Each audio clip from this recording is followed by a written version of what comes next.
venga, volvemos con ustedes, pero siempre con buenas entrevistas. Y queremos hablar ahora de los cuidados prenatales, la importancia de los mismos y por qué debemos hacerlo. ¿Qué pasa cuando no lo hacemos? Para eso estamos con la doctora Marta Robalino, ginecóloga, y vamos a hablar acerca de esto. Bienvenida, Marta, muchísimas gracias por tenerte aquí. Gracias. Y porque queremos hablar de esto, cuidados antes del embarazo, ¿qué debemos hacer? ¿Cuáles son los primeros cuidados que debemos tener? Bueno, antes que nada, yo quisiera comenzar que los cuidados prenatales son después. Deberíamos comenzar con los preconcepcionales. Ah, ya. Pero en nuestro medio no se planifica todavía tanto, ¿sí? Entonces, lo ideal sería comenzar preconcepcional. Antes de la concepción, planificar ese embarazo y ver que no haya ninguna enfermedad y ver los factores de riesgo. Y luego sí, comenzar el control prenatal, o sea, ya cuando está dado el embarazo. Ya. El control prenatal es importante porque es preventivo. Al mismo tiempo que es tratamiento, es preventivo. Todo lo que es prevención es importante, porque evita que lleguemos a un estado patológico. De eso se trata el cuidado prenatal.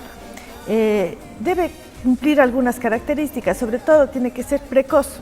Precoz quiere decir lo más pronto. En cuanto la mujer sabe que está embarazada, debería acudir al médico para ver cómo está su salud y cómo va a ir ese embarazo. No hay muchas formas de predecir qué mismo va a pasar al final del embarazo, pero por eso se deben ir haciendo periódicamente. Es decir, hacemos el cuidado precoz y periódico. Ya. Es decir, tenemos que hacer cada mes, si quiere, el cuidado, para ir viendo si es que en la una consulta estaba bien, en la siguiente consulta si todo sigue bien o si es que se ha presentado alguna cosa. Yeah. Hay muchas patologías que uno puede intervenir, puede corregir, por ejemplo, una anemia.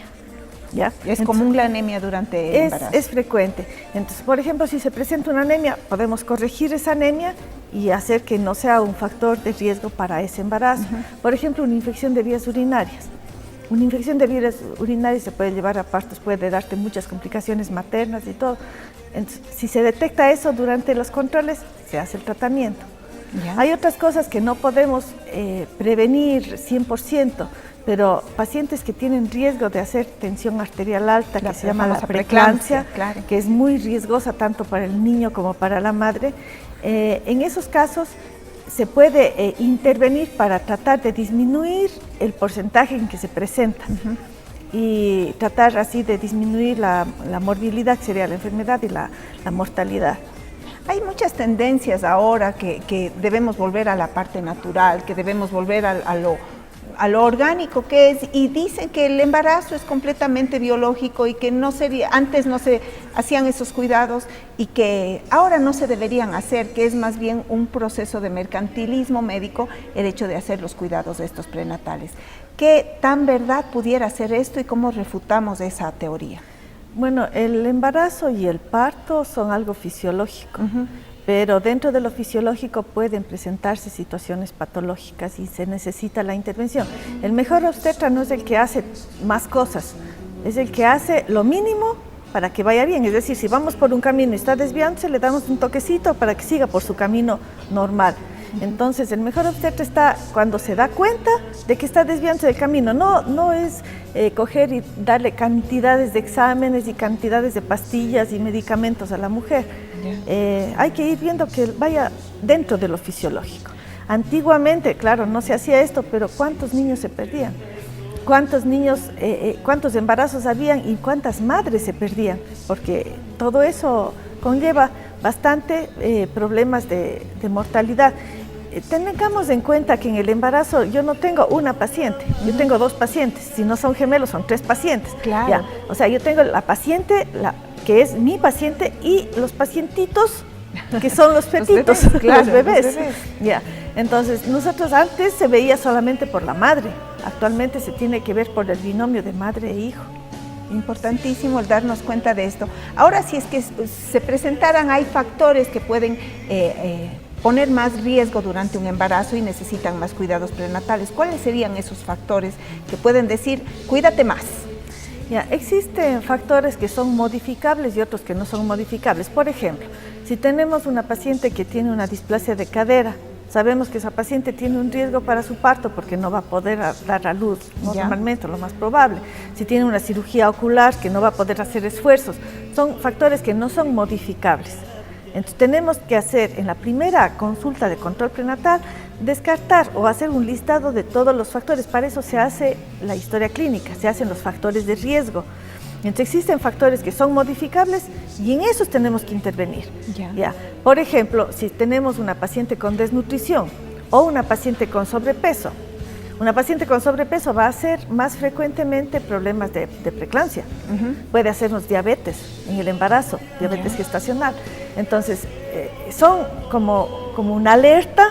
Al determinar el factor de riesgo no necesariamente quiere decir que ya está con un problema la paciente, pero decimos, esta paciente tiene estos factores de riesgo y con estos factores de riesgo tenemos que estar en los siguientes controles atentos a que no nos haga tales problemas.